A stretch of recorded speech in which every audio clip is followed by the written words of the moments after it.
Hello students, welcome to Shweta Yadav Tutorials.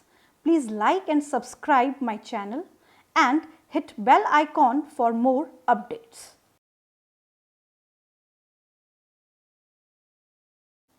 Last video में हमने discuss किया था लाइट एंड डार्क रिएक्शन के बारे में.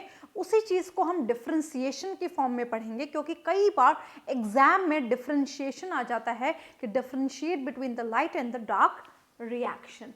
So difference between the light and the dark reaction. सबसे पहले requirement of the light. So in the light reaction, light is required. Light reaction में light required है, light की ज़रूरत है. When we are talking about the dark reaction, light is not required. Light की requirement नहीं है, इसीलिए हम ये बोलते हैं dark reaction is light independent reaction. अब होता कहाँ है? What is the site of the reaction? When you're talking about the light reaction, it occurs in the grana part of the chloroplast. ये chloroplast के कहाँ पे होता है? grana part में होता है. वहीं जब हम बात करते हैं dark reaction की, it occurs in the stroma part of the chloroplast. ये क्लोरोप्लास्ट के स्ट्रोमा पार्ट में होता है. ATP एंड NADPH2, इसको हम एसिमिलेटरी पार या केमिकल एनर्जी भी बोल सकते हैं. सो लाइट रिएक्शन में ATP and NADPH2 are produced by conversion of the light energy into chemical energy. जब फोटोसिंथेसिस के रिएक्शन में लाइट एनर्जी केमिकल एनर्जी में कन्वर्ट होती है तो एनर्जी का प्रोडक्शन होता है, केमिकल एनर्जी बनती है और वही chemical energy ATP and NADPH2.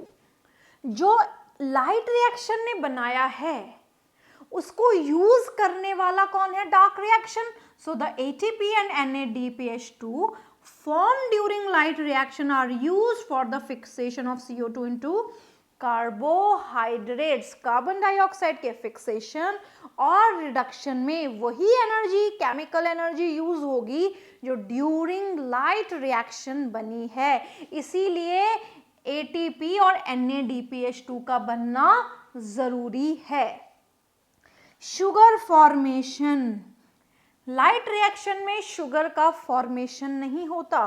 So no sugar formation takes place और द ग्लूकोज और the carbohydrate formation takes place.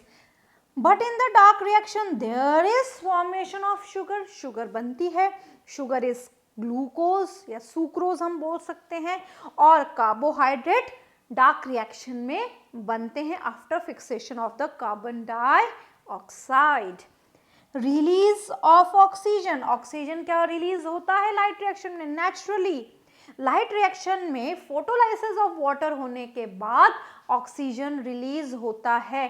But in the dark reaction no oxygen is released, oxygen release नहीं होता. तो हम ये कह सकते हैं कि लाइट रिएक्शन ऑक्सीजन बनाता है, वहीं डार्क रिएक्शन कार्बोहाइड्रेट का फॉर्मेशन करता है.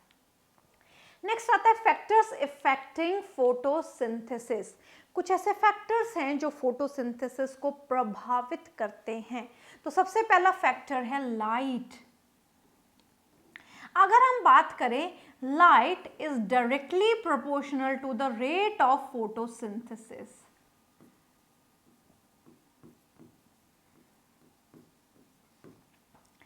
अगर लाइट एज अ सोर्स की बात करें, सनलाइट एज अ सोर्स की बात करें, तो क्या फोटोसिंथेसिस की रेट बढ़ेगी अगर लाइट ज्यादा होगी? नेचुरली.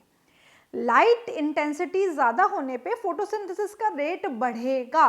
बट अगर जरूरत से ज्यादा लाइट इंटेंसिटी होगी तो वो प्लांट्स के लिए, फोटोसिंथेसिस के लिए बिल्कुल अच्छी नहीं होगी क्योंकि ज़रूरत से ज़्यादा हर चीज़ खराब होती है. वो प्लांट पार्ट को डैमेज करेगी, क्लोरोफिल पिगमेंट को ख़त्म कर देगी. तो हम क्या बोलेंगे कि लाइट एक फैक्टर है जो इफेक्ट करता है फोटोसिंथेसिस को. More will be the light, more will be the rate of photosynthesis. But अगर ज़रूरत से ज़्यादा लाइट इंटेंसिटी है तो जरूरत से ज्यादा लाइट इंटेंसिटी क्या करेगी? प्लांट पार्ट को डैमेज करेगी.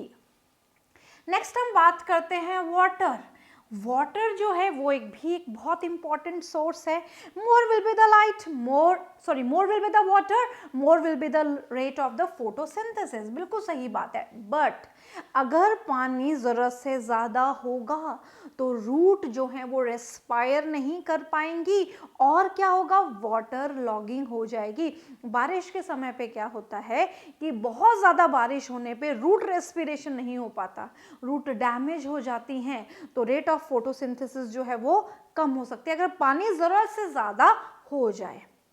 नेक्स्ट हम बात करते हैं टेम्परेचर। टेम्परेचर भी एक इम्पॉर्टेंट फैक्टर है फोटोसिंथेसिस का।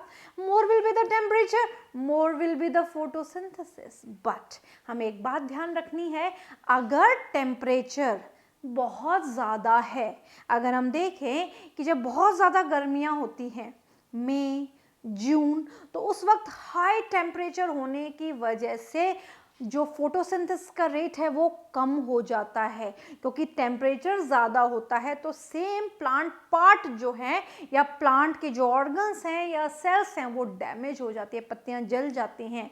हम देखते भी हैं बहुत ज़्यादा गर्मी होने पे पत्तियां पीली पड़ जाती हैं। तो वो क्यों होता है, मान लीजिए टेम्परेचर 45 हो गया, 47 हो गया, 48 हो गया, समटाइम्स 50 भी हो जाता है, तो ज़्यादा टेम्परेचर होने से फोटोसिंथेसिस का रेट कम हो जाता है। और अगर टेम्परेचर ज़रूरत से ज़्यादा कम है तो भी फोटोसिंथेसिस का रेट कम हो जाएगा। एक ऑप्टिमम टेम्परेचर ज़रूरी है, तो ध्यान रखना है हमें, optimum light and optimum temperature photosynthesis की रेट को मेंटेन करता है, उसको बढ़ाता है।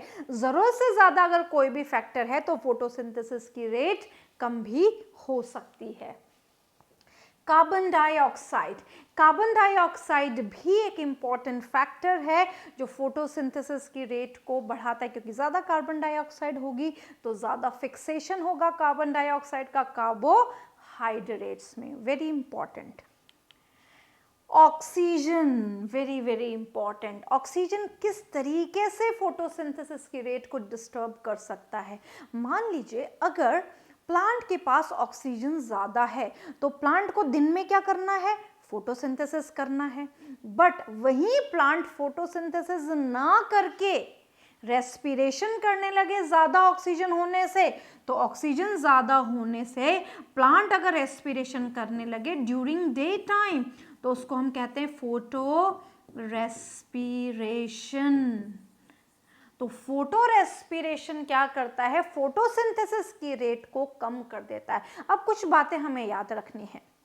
जब हम बात करते हैं मॉर्निंग आवर्स में, जब हम मॉर्निंग आवर की बात करते हैं या थोड़ा सा मॉर्निंग के बाद की बात करते हैं तो फोटोसिंथेसिस का रेट हाई होता है रेस्पिरेशन से। फोटोसिंथेसिस का रेट रेस्पिरेशन से ज़्यादा होता है। वहीं जब शाम का समय आता है, जब सूरज ढलने लगता है, तो फोटोसिंथेसिस का रेट रेस्पिरेशन के रेट से बिल्कुल बराबर होता है। इसको हम कहते हैं compensation point. compensation point. What is compensation point? The rate of photosynthesis is equal to the rate of respiration. वहीं जब रात का समय आता है तो फोटोसिंथेसिस का रेट रेस्पिरेशन के रेट से काफ़ी कम हो जाता है। तो वहीं अगर हम देखें कि ड्यूरिंग